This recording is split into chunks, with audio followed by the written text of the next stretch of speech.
দুষ্কৃতী তাণ্ডবে ভাঙল গাড়ির কাঁচ। বেলদা থানার পাতলি এলাকার ঘটনা। ভোর 5:30 নাগাদ আহারমুন্ডা এলাকার দিকে যাচ্ছিল বিজেপির সমর্থক বোঝাই বাস, তখনই ঘটে এই ঘটনা। দেখুন কিভাবে বাসে ভাঙচুর চালানো হয়েছে, জানলার কাঁচ একেবারে ভেঙে গুঁড়িয়ে দেওয়া হয়েছে।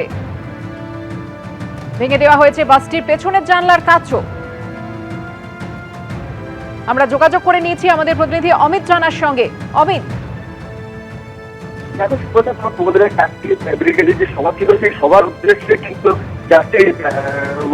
বাস যাওয়ার জন্য ভাড়া করা হয়েছিল আহারমুন্ডা থেকে বেলদা থানার আহারমুন্ডা এলাকায় যাচ্ছিল।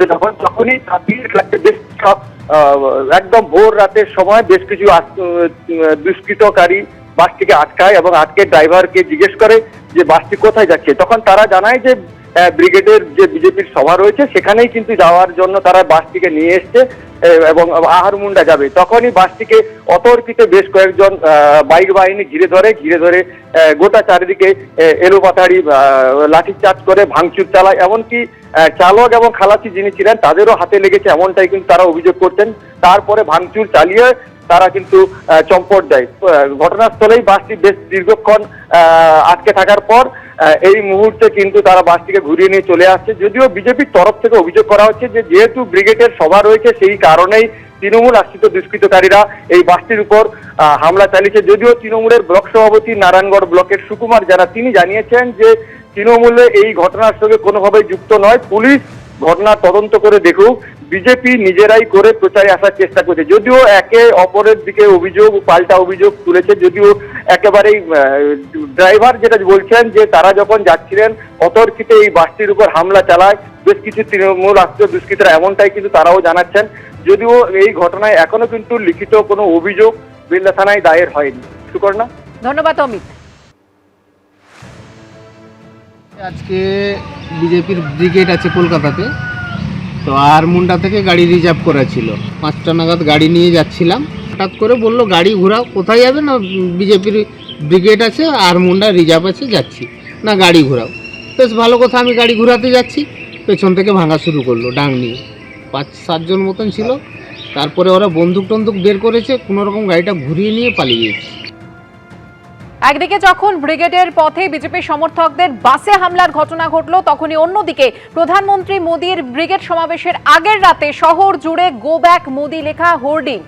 অনেক হোর্ডিং এ লেখা রয়েছে stop insulting icons of Bengal. অনেক হোর্ডিং এ লেখা রয়েছে বাংলার টাকা ফেরত দাও। সেই সমস্ত হোর্ডিং এর ছবি আপনাদের সামনে রেখেছি। আরো বিস্তারিত জানবো, কথা বলে নেব আমাদের প্রতিনিধি সত্যজিৎ বৈদ্যের সঙ্গে। সত্যজিৎ, সুকর্ণা, যখন ঘন্টাখানেক পরে শহরের প্রধানমন্ত্রী নরেন্দ্র মোদী আসছেন তখন কিন্তু দেখা যাচ্ছে যে তার ঘন্টা কয়েক আগে অর্থাৎ আগের দিনেই কিন্তু শহরের বেশ কয়েকটি জায়গাতে গো ব্যাক মোদি এই লেখা দিয়ে কিন্তু হোর্ডিং পড়েছে। যার মধ্যে অন্যতম যেটা আমরা দেখতে পেলাম যে বাগুইআটি থেকে কেষ্টপুরের দিকে আসার সময় একদম কেষ্টপুর মোড়ে যেখানে এই হোর্ডিং রয়েছে। এছাড়া বেশ কয়েকটি জায়গায় বয়কট বিজেপি এরকম লেখা রয়েছে। এবং বিমানবন্দর থেকে শহরের দিকে আসা বা উল্টোডাঙ্গার দিকে আসার পথে বাঁ হাতে পড়বে এই হোর্ডিং। এবং যেখানে একদিকে যেমন লেখা রয়েছে গো ব্যাক মোদি, তেমনি অন্যদিকে বাংলার টাকা ফেরত চেয়ে, বাংলার প্রাপ্য টাকা ফেরত চেয়ে আবেদন করা হয়েছে। অর্থাৎ প্রধানমন্ত্রী যেদিন আসছেন তার আগের দিন কিন্তু শহরের বিভিন্ন জায়গাতে এরকম গো ব্যাক মোদি লেখা হোর্ডিং দেখা গেল। এবং তুমি জানো যে শুধুমাত্র এই জায়গা নয়, এছাড়াও বেশ কয়েকটি জায়গাতে বয়কট বিজেপি এরকম লেখাও রয়েছে বেশ কয়েকটি জায়গার হোর্ডিং এ। সুকর্ণা, ধন্যবাদ সত্যজিৎ। সেই হোর্ডিং এর ছবি আপনারা দেখতে পাচ্ছেন। বিমানবন্দর থেকে উল্টোডাঙ্গা পর্যন্ত এরকমই বেশ কিছু হোর্ডিং পড়েছে। এবিপি আনন্দ, এগিয়ে থাকে, এগিয়ে রাখে।